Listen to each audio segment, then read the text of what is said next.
Good morning. Today is Thursday, the 11th of March, and it is a beautiful day here in the Sunshine State. Today I'm going to read just a few verses in chapter 20 of the Gospel of Luke, and then the first four verses in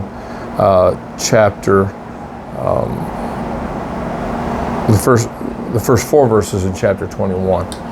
So here we have Jesus had just told a parable, or answered the parable, that the question that the Sadducees had asked him about the marriage in heaven and in the resurrection, whose wife would the woman be who'd been married to 7 brothers.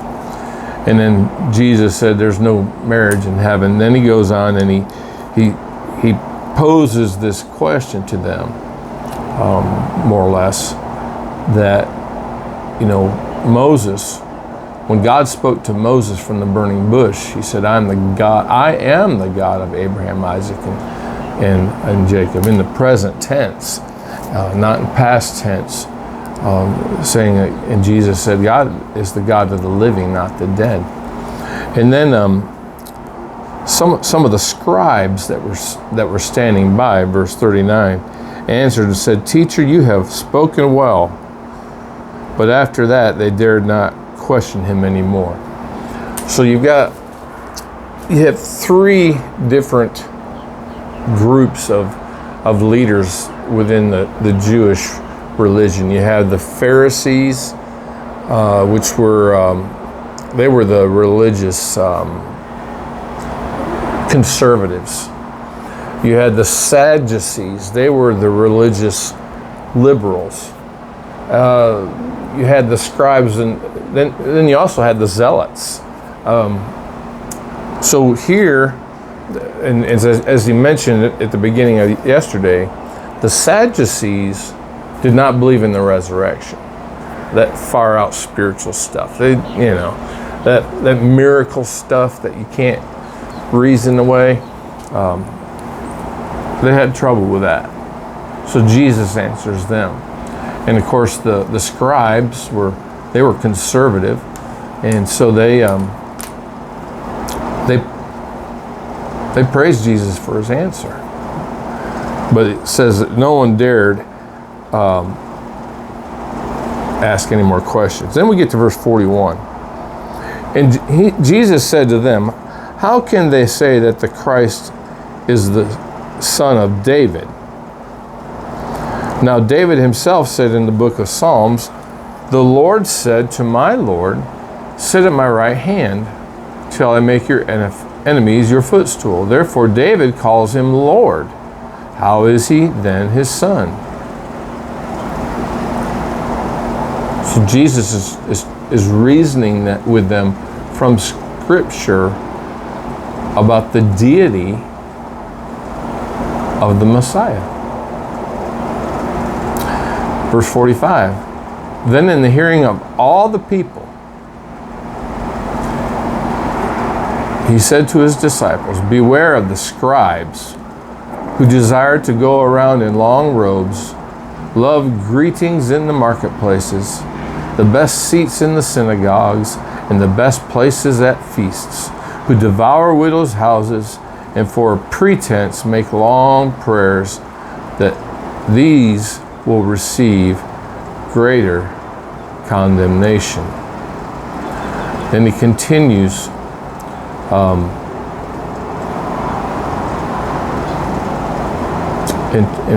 in chapter 21, which I'm having get it to come up here. He says, he looked up and he saw the rich putting their gifts into the treasury. And then he saw also a certain poor widow putting in 2 mites. So he said, truly I say to you that this poor widow has put in more than all. For all these out of their abundance have put in offerings for God, but she out of her poverty put in all the livelihood that she had, So Jesus calls out the scribes for their hypocrisy, for their love of possessions, love of position, love of popularity. And he points out this poor widow who doesn't have hardly anything to get by, and yet she puts what she has into the offering to the Lord, an act of sacrificial worship to God. And I think there's a principle as I look at this passage, just especially that last part with the widow. There's a principle that I've always been taught, that you cannot outgive God. But I want us to understand that doesn't mean we give so that we can get, if that makes any sense to you. It just means that when God lays it on our heart to give, we need to be obedient. Even if it's like money that you think that you set aside for your purposes. I don't know if you've ever had that happen. I know I've had it happen on several different occasions, especially when I was younger. I remember having, when I was a student in college, years and years ago, before I was married, my grandmother used to send me a little bit of spending money. I wasn't working, and I didn't have anything extra. So every now and then she'd send me $20 or something like that, and that would be for, snacks or whatever.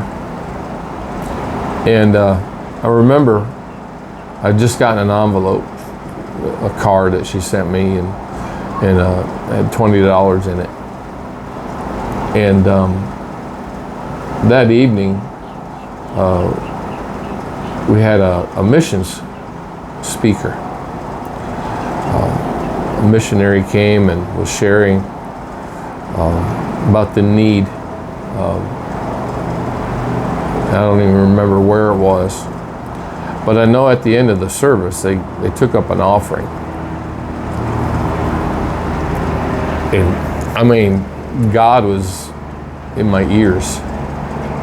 You need to give that $20 to support this cause. And I remember, really just arguing with the Lord about, well, that's all I've got, And I gave it, and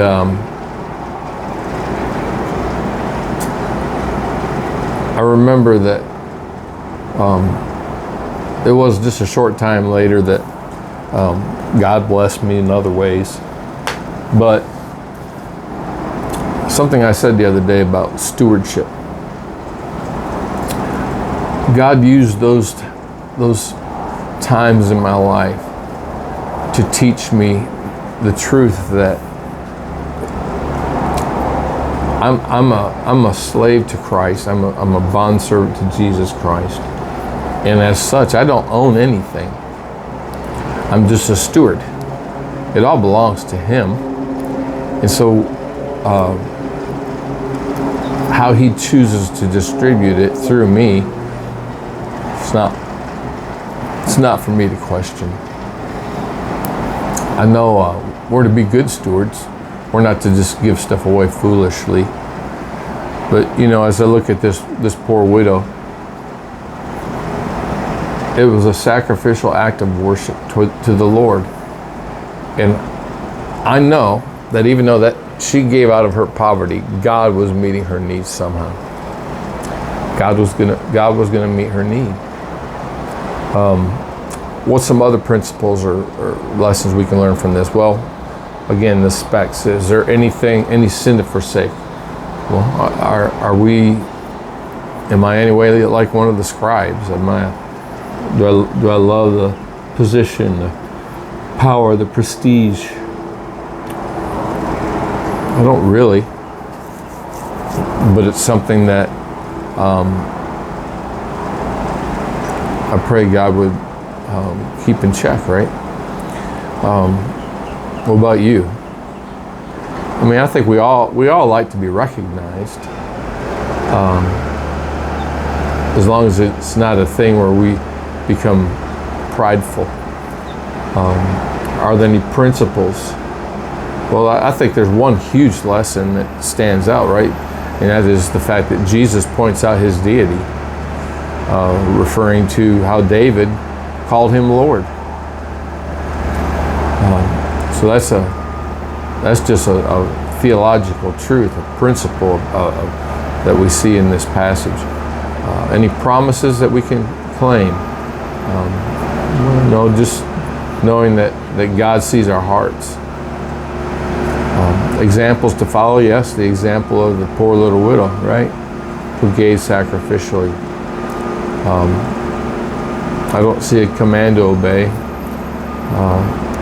but is there something to be thankful for? Yes, the deity of Jesus Christ, the fact that God sees our hearts, for good or for bad. He knows our motives. And to know that God's keeping score when we do the right thing. It doesn't go unnoticed by God. That's just a few thoughts from this passage of Scripture today. Hope you have a blessed day. We're getting ready to go visit with my brother-in-law and niece. And pray for Paul Velachos. It's Lisa's brother. He's dealing with terminal cancer. But we love him and looking forward to spending a little bit of time with him. We'll see you again tomorrow, Lord willing. You have a great day. Bye.